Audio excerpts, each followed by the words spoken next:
Welcome back, brothers, tourists, and ladies, to another edition of The Chapter House, the Old Glory Club's look at the chapters and the men who make up the Old Glory Club.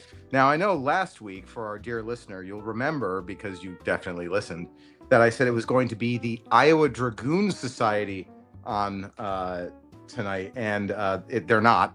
I totally jumped the gun on that one and forgot our most important chapter in the most important city in the United States, New York City, with the Nathan Hale Society, which before now I've been calling the Nathaniel Hale Society. So we have the treasurer, the secretary, the vice president, and the president with us. So if you guys just want to sound off with your titles so that people have an idea.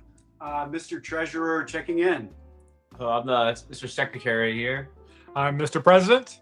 And I am the vice president.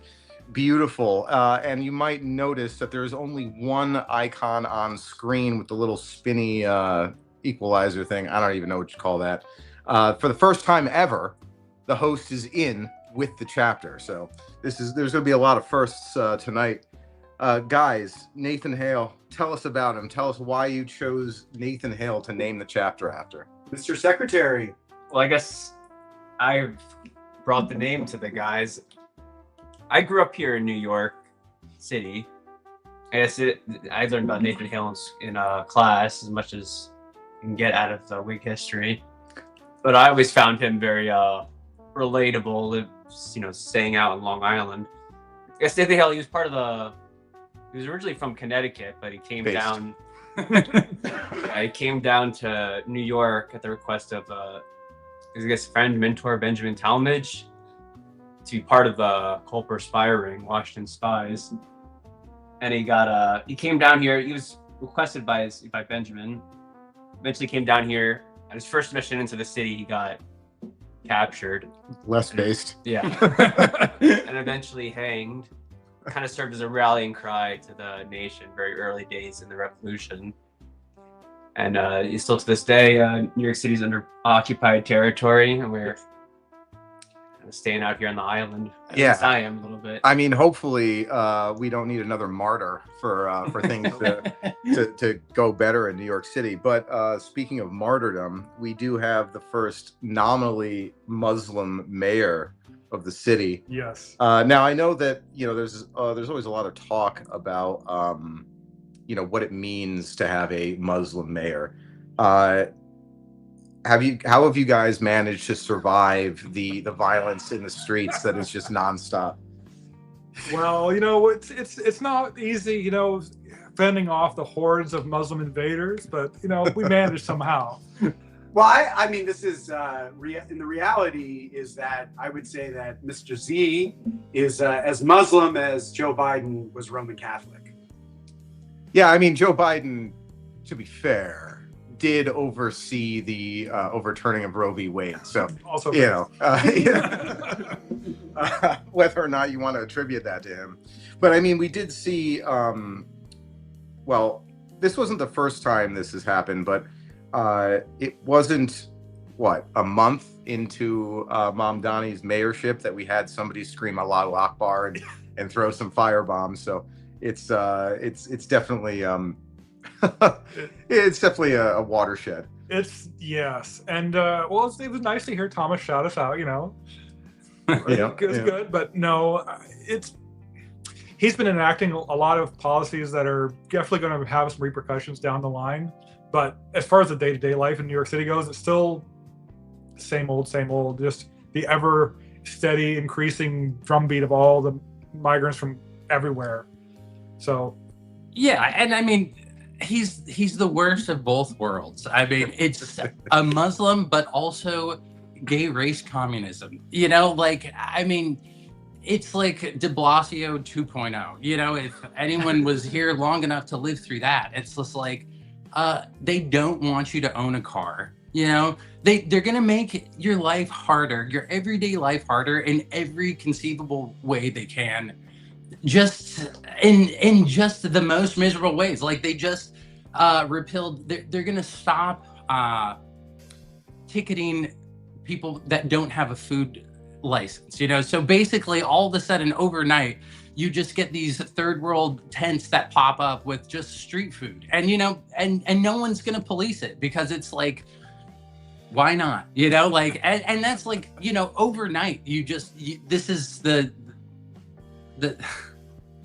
great things you get, just immediately, like it's the amazing gifts that we've been given. I mean, again, it's New York City. It's always going to be this cosmopolitan place. There's always going to be people from all over the world, merchant classes, people coming here to sell their stuff.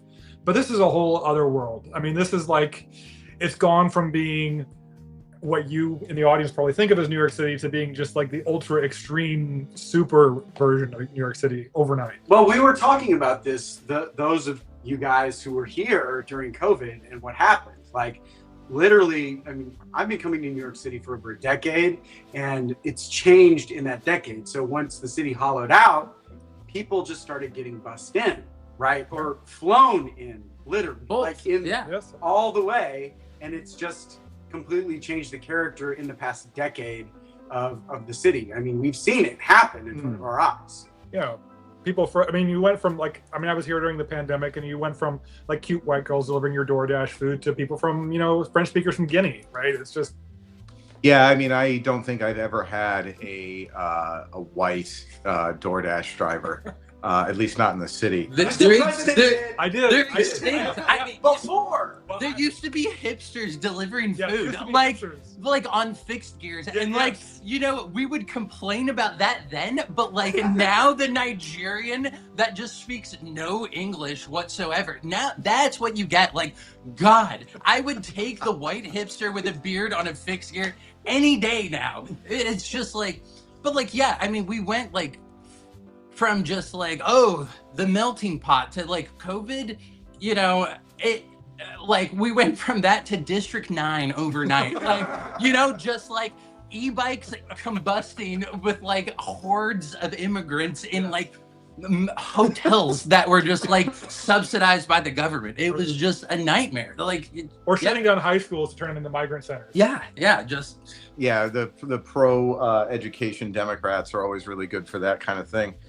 I mean, you mentioned the food stalls and not requiring a license, and that just sounds like a mild annoyance. But now you have to consider the kind of public health crisis this is going to cause. The hospitals here are already overrun. Yes. And when everyone starts getting food poisoning because they're putting literal rats in the meat. Yeah. And at the same time, you live in a city that is just so there's just so much bureaucracy if you actually want to play the game. I worked in restaurants before. I've worked in construction now. To do anything, in a restaurant, you just have the health department breathing down your neck constantly, which is good in a functioning society, but then at the same time, you're just gonna, you could just sell food on the street and no one's gonna check you, but if you have a restaurant, forget it, I mean, working in construction, we had to bring a guy in from North Carolina to pull out this Excalibur of a torque wrench to torque one bolt on an I-beam for some guy with a clipboard to be okay, that's done now, and it's how are you supposed to do anything here? It's just if you don't have millions of dollars. But at the same time, you got some random guy from Guatemala is going to come here, redo all the wiring for some nightclub, and then next thing you know, the whole place is burned down. Yeah, I saw that firsthand last summer, but we'll keep that on the down low.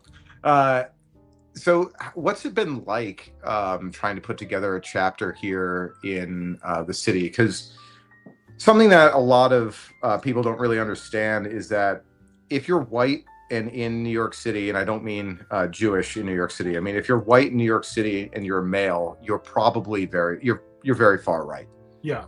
But your vote is just kind of washed out by all the nons that are here, who are now the decided majority. So it might be counterintuitive, but it seems like it might be a right place to find guys. How have you guys found that so far? I mean, it's been interesting. We found a lot of very interesting and really cool guys who are currently in our kind of friends of the Nathan Hale chat.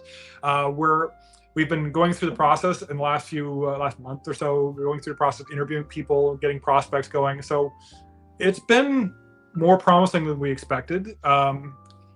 It's been a process, of course, but and of course, as you know, we have been trying to get this thing going for nearly a year before we actually incorporated this chapter. So it's really easy to find guys who are moderately, maybe extremely right-wing in the city, people who have the right ideas, people who are willing to sign on the dotted line and say, I'm a right-winger in New York City, and here is my full legal name.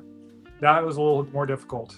So, and I would say, like, one of the challenges that we faced was facing the fear of, like, being on official paperwork, which is what Mr. President is talking about, and overcoming that fear, and also understanding that it's existential, right? Like, if you don't do something, then you're just faced with the onslaught, right? And also defining, like, okay, well, what does it mean? I think this is one of the hot button issues that we have to deal with. Like, what is a heritage American?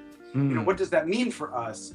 And so, like, we all kind of, like, talk about that in a different way. And in New York City, it kind of fluctuates, right? Like, we've had a lot of internal discussions around that. I mean, like, there are those of us who have a more traditional, what is the accepted definition of that? And then there's other people, right, who we see as allies, who are natural allies, that might not fit that definition, right? And I don't know how much Mr. President wants to go into this, or other, you know, like, but this is something we've had to talk about. Well, this is a safe space. So. It's a safe space. We have people, the general discourse in the executive chat, kind of a wider chat with other chapters, is, you know, New York City is definitely not WigNet Central. You know, we're not like, but at the same time, we are the place where this is, or was, the capital of, you know, the American empire, and, you know, certainly the capital of American financial empire. And this is a place where, you know, it was founded by heritage stock, but at the same time, it's been a place of the mixing, you know, the mixing and the matching and all the machination. So we have guys here whose families have been here since, you know, the Civil War at the very least, who are, you know, have very mixed heritage, right? And that's definitely going to be a fun topic of discussion when we get to later on meetings in Central and things like that. So other chapters. Well, at least the national event should be interesting, if nothing else.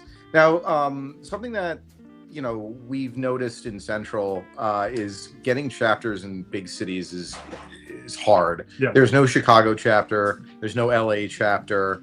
There is a St. Louis chapter, but I don't know how big that is considered. And to my mind, and I think this is something that Central shares, is that if you're a white guy, a heritage American in New York City or Chicago or LA, chances are you are there for your professional, a career. 100%. And so taking a risk, as you mentioned already, is a little bit bigger of an ask. Is that what you guys have run into here? 100%, absolutely. Definitely. I mean, we're basically, this is a place where a lot of global corporations are headquartered. I mean, if you say anything negative about Israel or Jews, or, you know, anything, even mildly criticism of even the current administration, there's definitely people raising some eyebrows at you here in the city.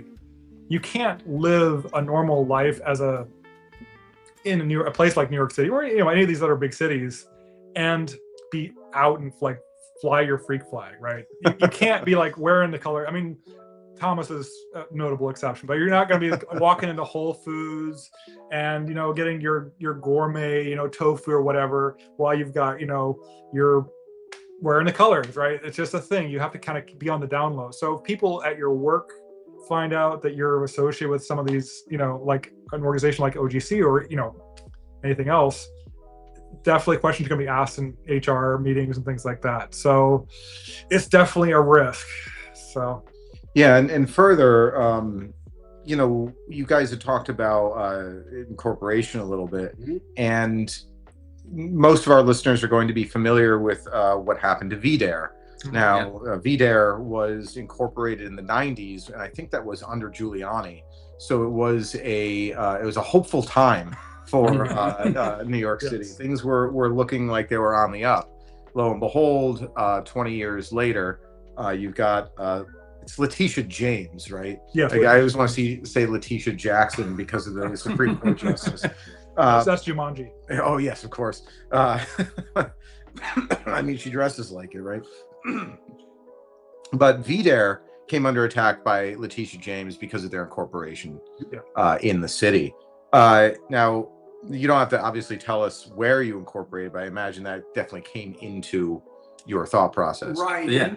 Mr. Treasurer here, essentially, like when you look at creating entities, you can create an entity that's a 501c3 or a nonprofit in your state and use that name, and then you can operate under different names. And we essentially did that, right? So you can do that. So if you're scared, I mean, frankly, like, fear is a thing and you have to face it, but you can put into place appropriate measures from a legal perspective, from an organizational perspective, to protect yourself and continue to do the activities that are non-political and organizational under those things. And so you need to dot your I's and cross your T's, but these are things that we can help you with and make sure that to overcome those fears, because a legal entity gives you a lot of power, right? Like once you create a nonprofit, we went through all the process of getting a checking account, doing all those things. It was a pain in the ass. Like, let's be very clear. These organizational things are managerial and they suck, but like, this is how we can start to organize and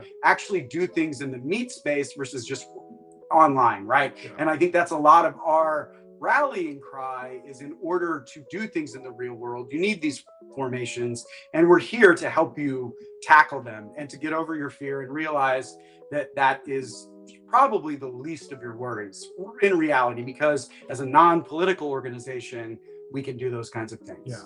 And at some point, you just have to do something. Correct. You know, like you have to, there is some amount of faith that goes into this, you know, where like our side is just plagued with paranoia. And like, I mean, myself included, like, but like at some point you have to just have faith and like do something for our guys, like, especially in a place like this, you know, having a fraternal organization of other men, you know, a male space where there's men that you can trust and count on is so important here, you know, because we're on an island, you know, like really and literally and like figuratively, you know, like it's hard being here. I know most of us have other groups of friends where they don't know like everything about us or just how far we go, you know, because like it's inevitable here. You're going to have some lib friends that you can't avoid it, you know, and like.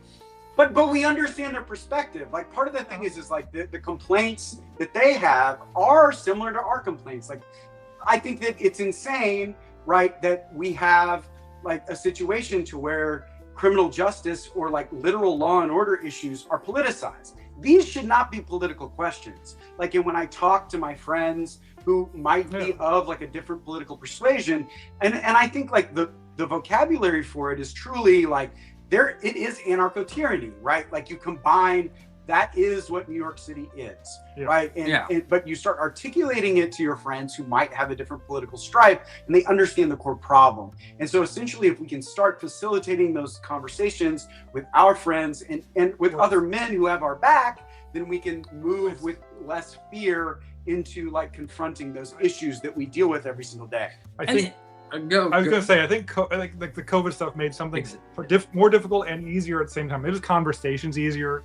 Like in places like New York City, we had, you know, like many of the cities in America during that time, we had the Floyd riots. But at the same time, the NYPD, who, I mean, amongst lefty people, is famous for being like this group that only beats down black people or whatever. Like they were given the full boot to white people who were out there having a picnic with their family. You know, like where I lived, you know, there were people, like a family just by themselves out in the middle of a park with no one else around them, following, as you know, all the reasonable things you might do under the circumstances.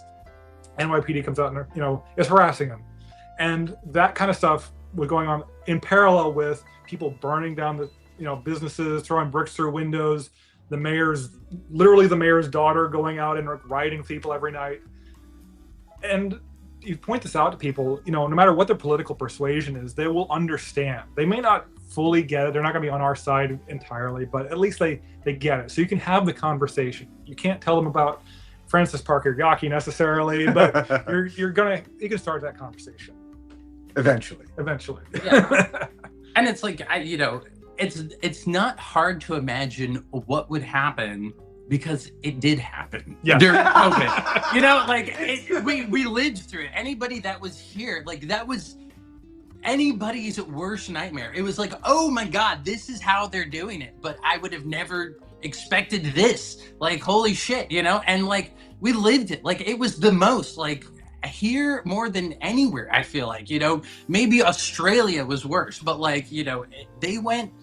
they went all the way here, so it's not hard to imagine, and I wouldn't have made it through that without a network of other people that were like-minded, supporting me and supporting each other, and that's there's no what if it happens. It happened here. We lived through it, it already did, that's it.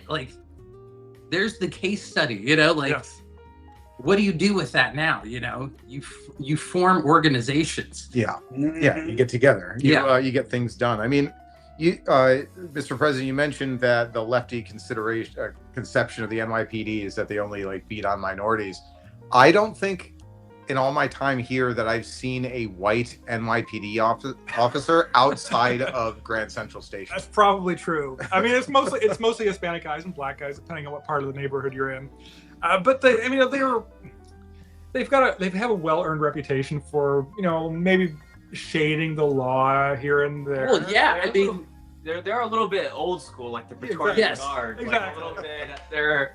I was gonna say when I worked in restaurants, we had some NYPD guys that would come by. We'd give them chicken wings, because they're hungry. Why not? And they'd give us PBA cards. No one knows what that is. It's basically a get out of jail free card for misdemeanors in New York City. But the cops here can be still very much blue collar working class guys if you just talk to them.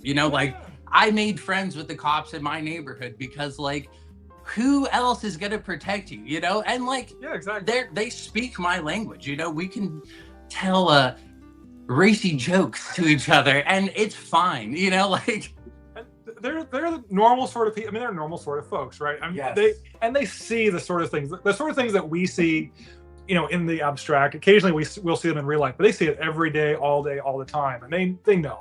Now their hands are tied, but that's the thing. Their hands are tied. They're very much inner city people and kind of hooligans. But the problem is that they can't do anything.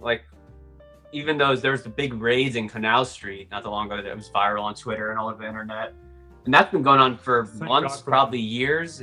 I used to work close by that, and there's always cops all around us, right by the courthouse, but they just can't do anything because they don't want to end like Derek Chauvin or it's not worth it. By their superiors. You talk to them, they're gonna tell you, "Hey, they're biting at I want to get my pension." Most cops are not white. Most of them are very mixed, but they're still kind of hard-nosed, tough kind of people that would love to crack some all heads. live in Staten Island still. The good borough. Love Staten Island. I gotta shout it out. But they've been we go out. So one of the activities we do as part of the chapter, we go out and we do garbage pickup in Washington Square Park, which is this, it has this kind of victory arch, is this memorial to, a memorial to America, to the, founding fathers and everything like that. And when we first started going there, we find nothing but drugs, drug paraphernalia, needles. So many needles. One of our members was witness to a machete attack while we were there, and just craziest stuff.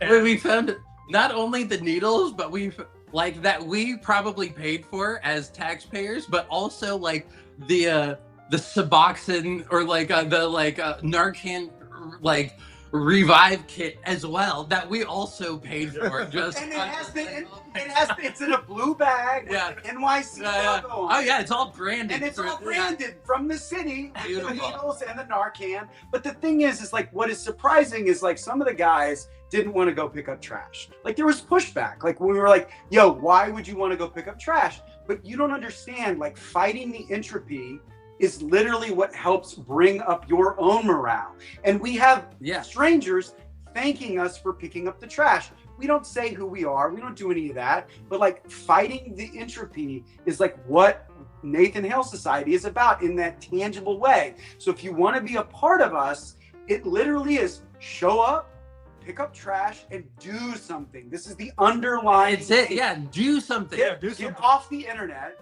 and do something. It's like, because it has such like, it's like going to the gym or going to church or like eating well. Like you start doing one of these things, it has like a reverberation throughout the rest of your life. It's such a simple thing, you know, it seems silly, you know, but like you talk to people, they're like, oh, what did you do Saturday? I went and picked up trash. They're like, what? Like that's insane, you know, but like they're not gonna, no one has been like giving me negative they're like, that's really cool, that's kind of crazy. Like when picked up trash, when picked up heroin needles, you know, like in a park, you know, and like empty buzz balls. But you know what, it's like, we're not gay race communism. This is our protest. This is like me protesting the decline of Western civilization in the smallest way, you know, it's the heat map. It's like the closest thing I can affect, you know, and it's like, it'll do something in you. It's good. It's a positive thing. Well, we go there, and part of the problem is like, so it's down by the campus of a major university with a lot of international students. So the first time I went there with this kind of mindset, I'm thinking, this is a place where people come to the United States, they see America, this is what America is. They send their children here to be educated. You know, again, I'm sure many of us disagree with that, but it's true. People send their children here, rich people from around the world send their children to this specific school to be educated. And the first thing they see is druggies and paraphernalia and just all this garbage. It's just this most degenerate, disgusting place. And we're doing at least a little bit of something to improve that impression that people get. It's not just New York City. It isn't just as a place where we live, which is very important, but it's also, we're kind of on the front line of like, this is the way that the rest of the world sees America and Americans. And if they see us as being a bunch of lazy slobs who throw trash everywhere, then it's not going to help us out. Yeah, and I mean, I think like this gets back to like New York City being the first capital of the United States. Exactly. Like, this is something that I wanted to bring up. Like Federal Hall is an amazing monument. Right now it's being renovated, but I didn't realize like this was where George Washington was inaugurated, the first president of the United States. This is where the Bill of Rights were written. We're in New York City. And so like there's so much rich history here that is not celebrated, right? And if you go to Federal Hall, it's ran by the National Park Service, and there's nothing about American history really. There's a lot about the inauguration, but like nothing about America there, right? Like it's very much like, let's celebrate the harbor, let's do all these things. There's something about the inauguration, but it's an empty building. And so like, what does it mean to be an American? Like these things, even if we do like, think of it in a propositional way, the proposition is not even being executed, right? In New York City, right? And so I think like, if we're gonna argue for like some kind of minimal standard of the proposition, we need to do it. And that is fighting the entropy, like making sure that New York City is a place that we're proud of. There's a lot to be proud of here, you know? And that's the thing that why we start with that, where it's like, what are you gonna do to be a part of the chapter? Pick up trash. Like this is what do New Yorkers care about? The fucking trash. Like, I mean, let's be real. Yeah, that's the number one reason that Staten Island might break away from the city. So, but no, I mean, this is a great little litmus test, right? Like, if you're not willing to put in the work for the small things, how can we rely on you to put in the work for the big things? Especially what you were talking about earlier, Mr. Treasurer, that you know, the paperwork and the mundanity of establishing an organization, of building it up. That's something that is almost entirely thankless, and it is boring as hell. So I mean, at least with the trash pickup, you get to get outside with your boys, and you're doing something good for your community, and then you're also you can get lunch afterwards or whatever. Yes. Yeah. We do. But you mentioned the reception that people have thanked you. Now this isn't like a one-off thing. You guys have done this several Oh times. Yeah. Almost we do it. Well, in wintertime it was a little slack, but when it wasn't snowing, we've done it pretty much every month. We do it every month. So have people started to recognize you yet, or is it a? No, it's. You can kind of you'll never see anyone again in New York City. Yeah, it's always, it's like it's a crapshoot. But it's different people every time. Someone always says something. Yeah. You know, even if it's the most shit-lived woman on earth with like her little dog. I remember one time it was just like, what are you doing? That is so nice, you know. And it's like, yeah, even you have to love me. You have to, like, you can't even, you just like, before you even knew anything, you just had to be like, well, that's just good. And it's like, yes, it is just good. We represent the things that are good and beautiful. You know, we are the opposite of the left, you know, which is just a death cult of just everything ugly and horrible in this world. You know, it's like, the last time we went out, it was horribly raining and we got kind of muddy, and it was awesome. But we had, there was a, we met this like homeless guy who was really, he was really happy we're basically cleaning up this space, right? And it was, and he wasn't, there's a lot of, there's a lot of guys who are a little more crazy and making a lot of trouble. This is one of those guys who's down on his luck, and that's just where he is. And he was very grateful to have someone to talk to. We approached him. He was happy to hear what we were doing. He, had a little bit of a, blessed what we were doing, and he went off on his own way, and it was great. He didn't point you to any stashes, did he? No. We got one time we got approached by this Jewish lawyer who wanted us, in case we ran into any legal trouble, we got his card, all that kind of stuff. Okay, all right. That is a nice gesture. It was a Saturday. He was running a business on a Saturday. I don't know if that's kosher or not. Did he make you reach into his pocket for the card? No. No.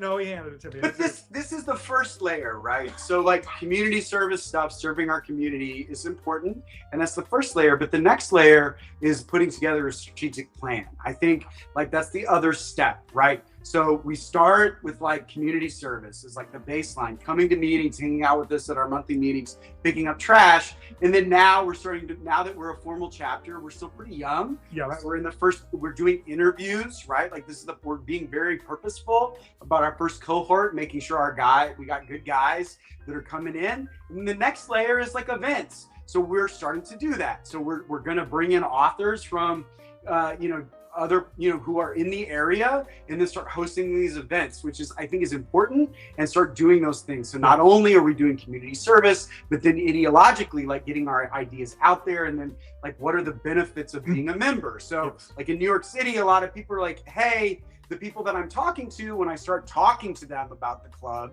they go like, well, okay, like I've heard about there's other people who tried to do these kinds of things, like what are you doing? Yeah. Like, what is your 1 year, your 3 year, your 5 year? Like, these are questions that prospects in New York who are aligned guys are being like, well, why should I join? And so now we're in that second stage of like, okay, we've got the guys, and Curtis, you can kind of talk about like the process of organizing and all of that stuff. But that's what we're doing, right? So we're in that next stage of like doing events. Yeah, that's great. Are these events going to be things that we can expect to be put out to the rest of the club, so they can come in? So we've got the upstate guys, we've got the New England guys, Delaware Crossing. It's only a train ride up from Philly. So 100%. Yeah, we've sent out the emails. We're inviting them, and we hope to keep doing these events. Like that's the goal. Yeah, we have one author event later in May, and of course anyone who's hasn't heard about it, who's in OGC, please reach out. So they know where to contact you. Yeah. Now you mentioned the strategic plan, and I need to take this opportunity, since this is an inward facing show, to mention the localism seminar. Is this something the strategic plan was brought up during this seminar, and it's something that I expect a lot of the club is going to be able to get some use out of? Is this something that's helped you 100%. Like, Yeah. I met with the brother who was in charge of it in person, and we had a deep conversation about the strategic plan and like what that means. And so, like, if we're going to do true mutual aid for our guys, what does that look like? And that means like solving those first level problems, right? Like, hey, you need a job, like a job board, Yeah. right? Like, okay, doing a skills inventory of the brothers who are here. We've got artists, actually, like Mr. Vice President is an Yes. artist. We have some musicians that are in our club, and they want to start doubling down into hosting like those kinds of events where we celebrate the fine arts in New York, which is a bastion of that kind of Well, thing. yeah, I And mean, so these are the kinds of activities, and what do our members want? We want to be a member-driven organization and like serving those types of things. So, you know, we're working on that, like a skills inventory, job boards, like helping each other truly like in those spots. So And it's also good to have a place where people from other chapters, you know, this is a transit place where people come and go.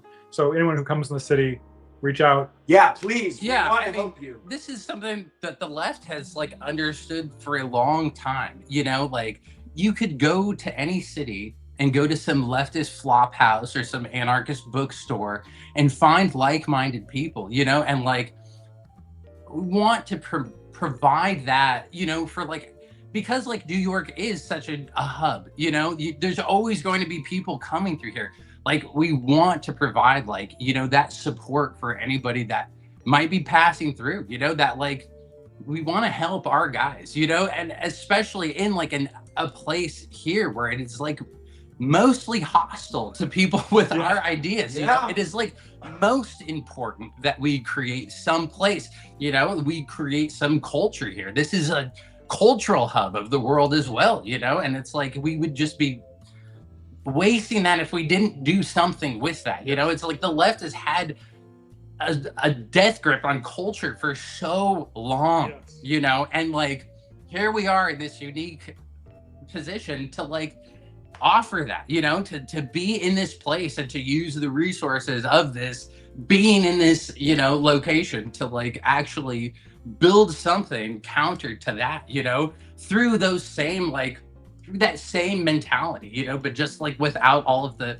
degeneracy and perversion. Well, and like, we were talking about it, like some of our prospects, they're passionate about coffee. Like, let's do a coffee house. Let's do like, you know, I think like the criticism from the right is like, okay, there are people who have money, they want to invest in something. Well, do you have an idea? And so like, I think here, like we are blessed with the geography of New York City, with the cultural roots that we can put in.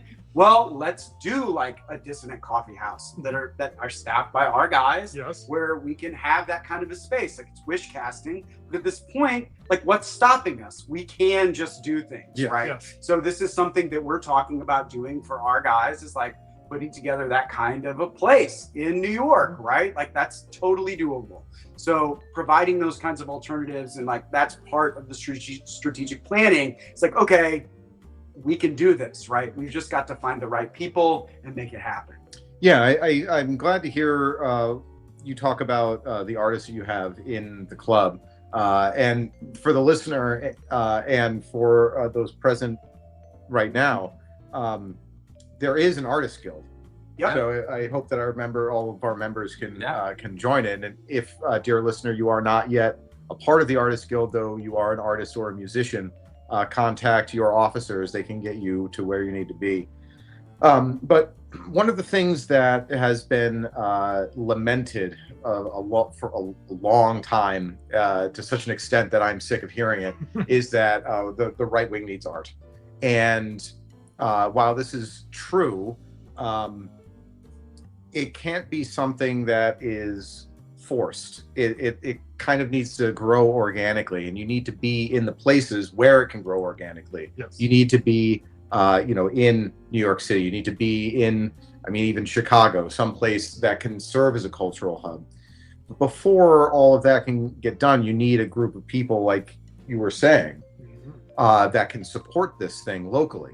And it's amazing to hear that you guys, that the New York City chapter is taking this on as a project. I know that there are a lot of people, especially on the West Coast, that are going to be very happy to hear this. Maybe they'll also take it as a rivalry, which is exactly what we want. But speaking of starting small. This is just a little anecdote and a little OGC deep lore. The initial idea for the Old Glory Club, before we even had a name, was that it was going to be a kind of dissident couch surfing network. Yes. So this thing evolves, right? Evolves Mhm. into something bigger. But for the fine arts, outside of the club, are you guys aware of like people like in the art sphere that are more aligned with what the project might be? Yeah, I mean we've had so last year there was an interesting art event here in the city with some Yes, it was. Italian futurism. That was very interesting. There's people here who are aligned in some ways. We've also had contact with some other like extra group. There's some of the extra group people who've got some both business ideas but also cultural ideas. We know some people who are involved with kind of the Dime Square kind of movement, such that it is. And and again, one of our prospects put together this really, really awesome plan of like a lecture series going over like culture, like European historical, and American kind of culture and the fine arts and music and things like that. So those are things that we're definitely looking into. There's probably people here who we haven't met yet, and hopefully they'll contact us. Yeah, please, like reach out to us. And I think like it's also a misnomer. Like I think I really want to burn to the ground like right-wing, left-wing definitions of art. Like art is just art. And creative people need outlets for doing those things. And so if you are like aligned with the Old Glory Club, like we want to make that happen. So a coffee shop that is more not hemmed in by, I think like between the officers here, like we have all had this conversation. Like, I mean, I've been involved in art scenes for years.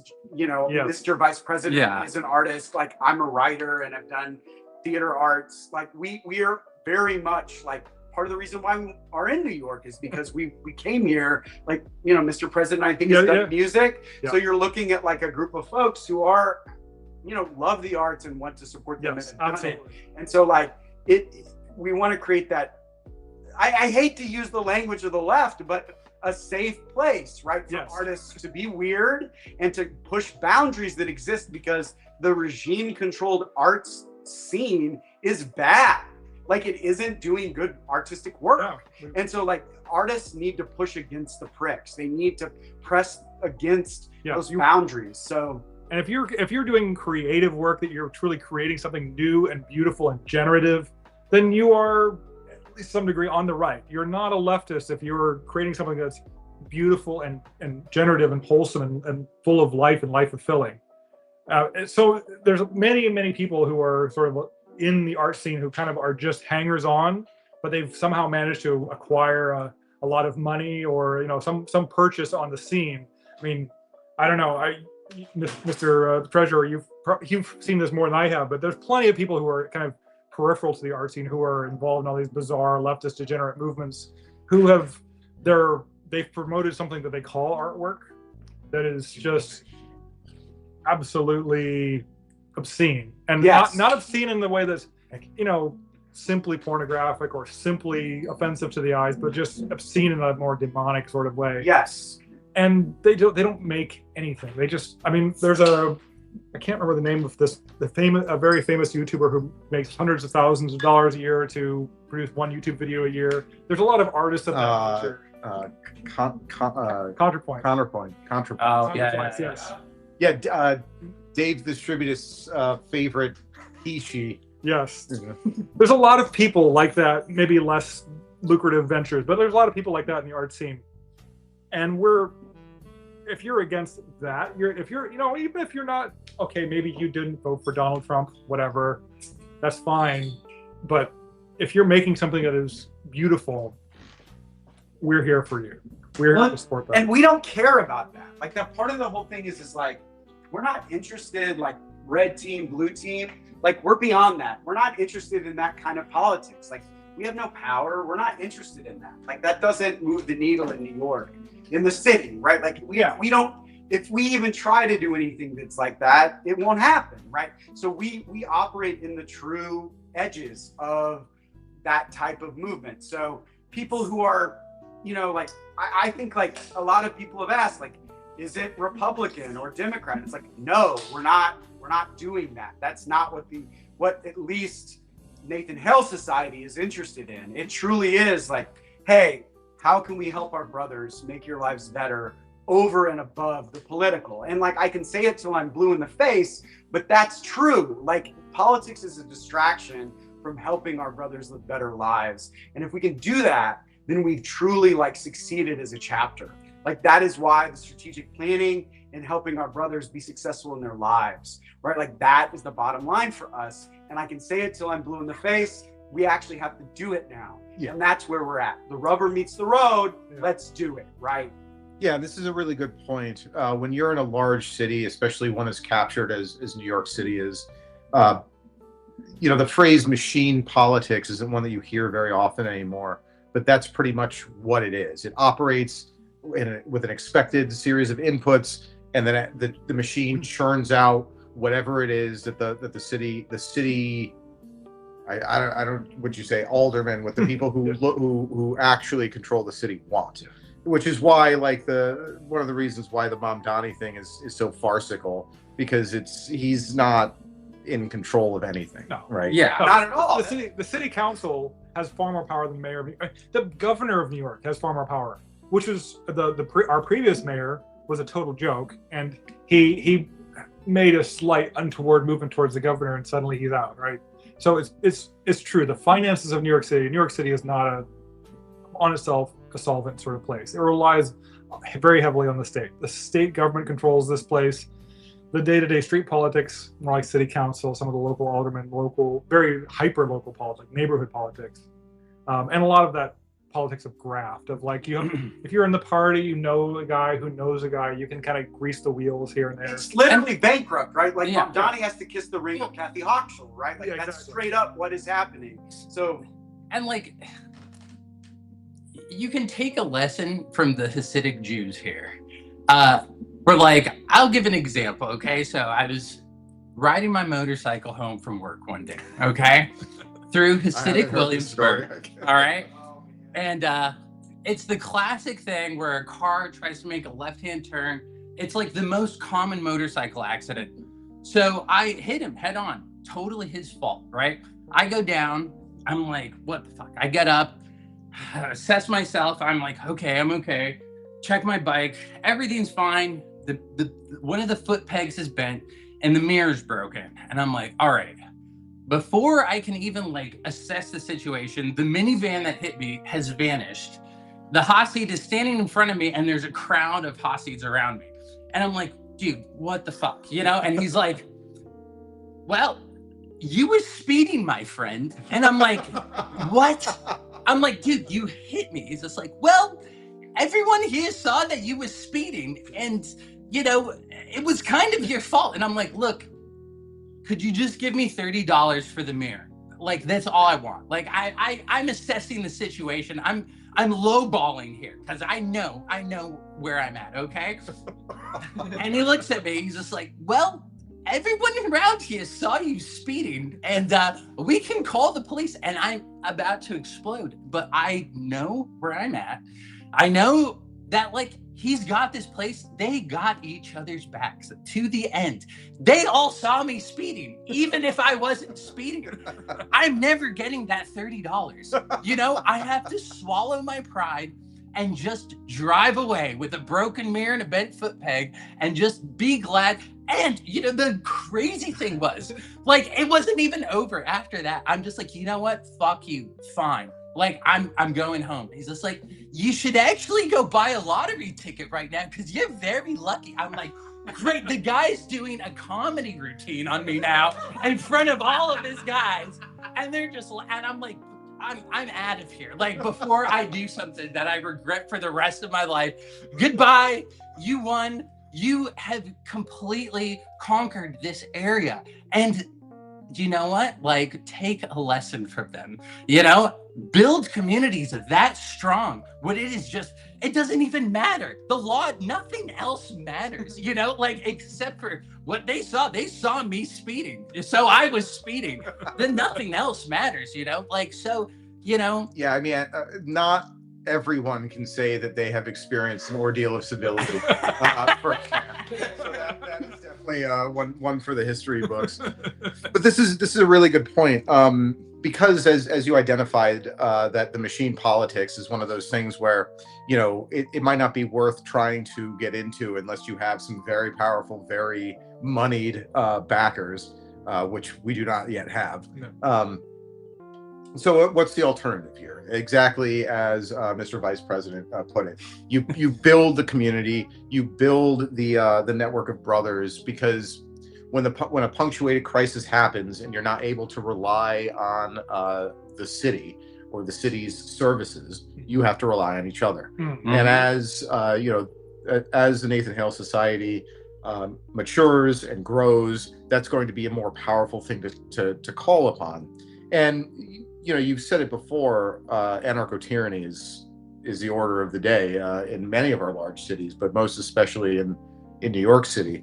And as our friend Thomas 777 says, no grown-ass man calls the police. So, Yeah. Yes, sir. Absolutely not. Yeah, I mean, it's sort of, I mean, a lot of people who are kind of on this side of politics came through sort of this, maybe the libertarian phase, Mm-hmm. right? And so the sort of thing people often say is, you know, never talk to the police. It's true anywhere, you know, here as much as anywhere else, is that if you talk to the police here, you damn well better have a very, very good reason. Otherwise, yeah, you're just going to screw yourself. yeah, I mean, this is true in most places of the country that have large population centers, where the police are more of a just a you know what, they're the arm of the law. They're just the cudgel. They're not they don't make any of the decisions. But we actually blew through this hour, so Wow. let's turn over to the super chats. Oh, come on. Infernal Maroons. You got to send another super chat telling me how to pronounce that. But for $10, fear of ridicule is a method of social control, and I imagine New York City is very good at this. Do you have any examples of this in that rural Chudge may be unfamiliar with, as well as ways to overcome it? Well, I think that the Vice President just gave us a very strong bit of social control. But when specifically to this question, ridicule from those that are in your social circle that might not necessarily be aligned, is this something you guys have experienced? Yeah. Yeah. Go ahead. Well, I mean, I guess I've grown up in New York City in mostly liberal circles, liberal stuff like that. And I guess, well, that's why you need organizations like this, and organizations of people where you can go to and talk to normal people, or, you know, even as you're getting beaten over the head with, you know, open-mindedness from all these liberals, you need to find people who are actually open-minded and you can talk to without worrying about ridicule, for example. Yeah, I mean, this repercussions. Yeah, I mean, this makes sense. It's, you have to have, like, the fear of ridicule kind of diminishes as you know that you've got a bunch of people that have your back. You have big balls, or Yeah. Yeah, you know. and like, and just know what you believe. You know, like, being here has forced me to like really understand and like come to terms with what I actually believe. You know, because like you're like. You live in it every day, you know. You have to face it. Like, there's no like getting complacent here. You're completely assaulted. All of your senses are assaulted the moment you walk out of the door. So it's just like, what I believe is like very true to me, because like I have to live through it every day. So like when I'm arguing with some like commie, you know, it's like I have like had to go through this so many times at this point that like I am fortified. I'm not beating around the bush anymore. I'm like, you want to go? Let's fucking go, dude. Like, snapping. yeah. That's how you get it. Well, but I also see, like, being in creative circles, a lot of times, like, people would ask, like, they'd be shocked when they'd learn that I'd go to church, and I'd have to like talk about it, and like they would be very confused. They like me. They're like, hey, like, wait, you go to church, but we do art together. Like, I'm confused. Yeah. And then you have to be like, well, like, I think like spirituality is really important. Like, do you have a meditation practice? Do you do anything like that? And so like the fear of ridicule, like,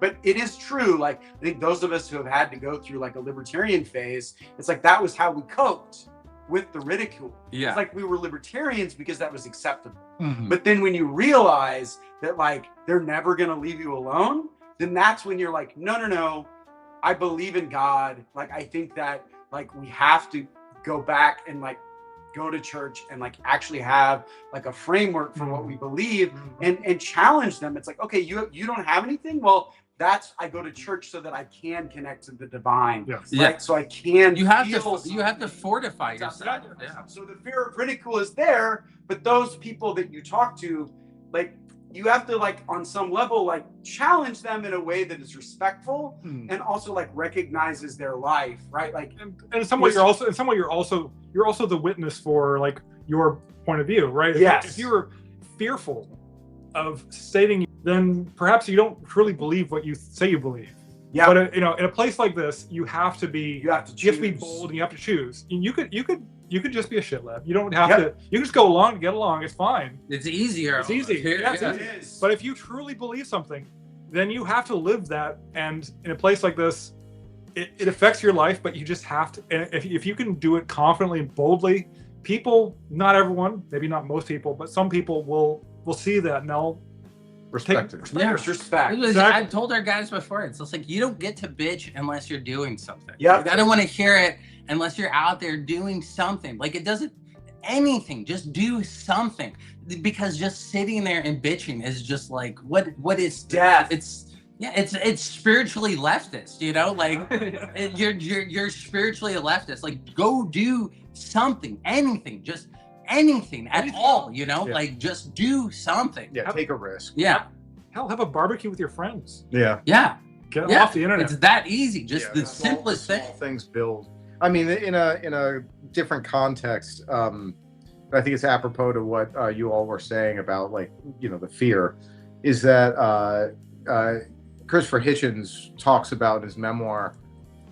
I think he was in Yugoslavia towards the end of the Soviet Union, and he actually predicted in a piece that the Soviet Union was about to fall.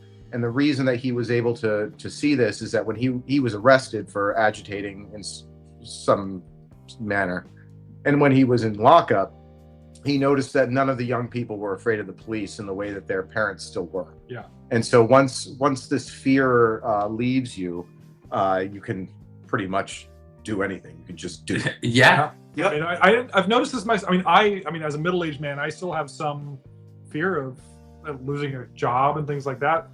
But I mean, younger people, sadly, there's a lot of younger people who don't have a hope of, at least they believe they don't have a hope of that in the first place. So that fear never exists in the first place. Mm-hmm. A good friend of ours, Robbie Weisenfeld, for $10. God bless, man. Great to see the chapter progressing. We'll try to make the meetup this summer. And he sends us a salute like a real American. Salute to you, Robbie. Real Americans. Yes. And Robbie again for $5. Mr. Secretary, your Hasidic accent is phenomenal. The $30 is on me. Yes, Mr. VP. well, I've spent a lot of time around them.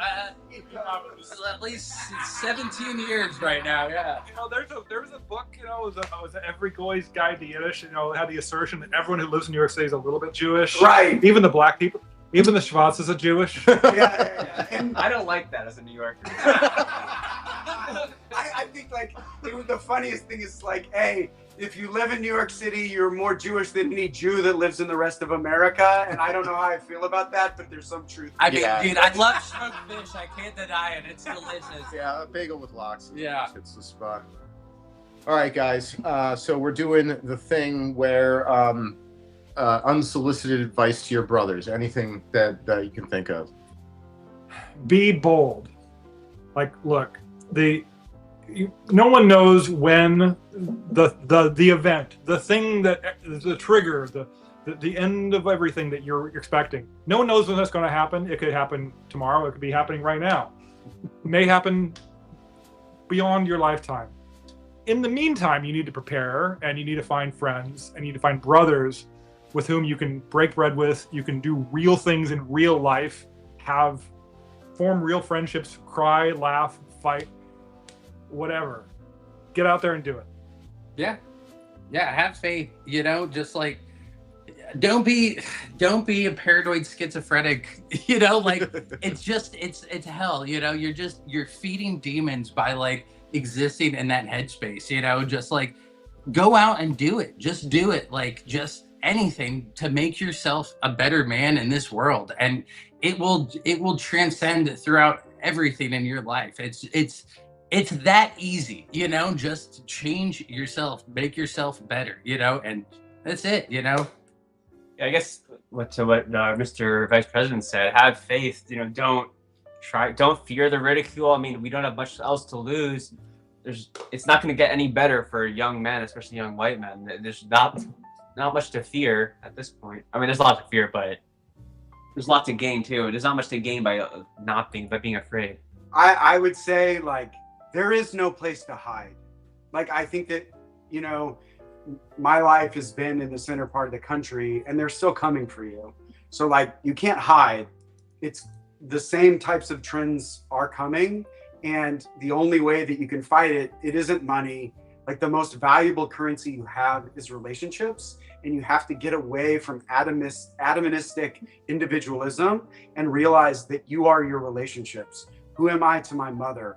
Who am I to my father? Who am I to my brother? Define yourself in your relationships and understand that there are currencies that are more important and more valuable than money. Yes, money matters, but relationships and building those things are how you survive. Brotherhood, yeah, and investing in other people is what is valuable. Yes, you need it, but you can't hide from these things. And the only thing that makes sense is building up relationships and brotherhood and connections. And if I were to tell anybody anything, that's what I would say. Yes. It's been the most rewarding thing I've done, is being involved with this club and taking the risks and meeting the people that care about me. And ultimately, like, you can't buy that. Yeah. Amen. And the perfect cap for the evening.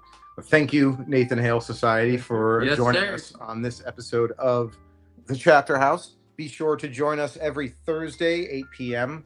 Eastern Time, the only time zone, for the greatest in slop entertainment on Pony Express. And then for a little bit more academically minded, which should be everybody listening to this, American Spirits every Monday at 9 p.m. I think. Yeah. I'll get it right sometime. Those pirates on the last episode is awesome. Let's see, that some people are watching. That's perfect. Join us next week for the Iowa Dragoon Society, for real this time. And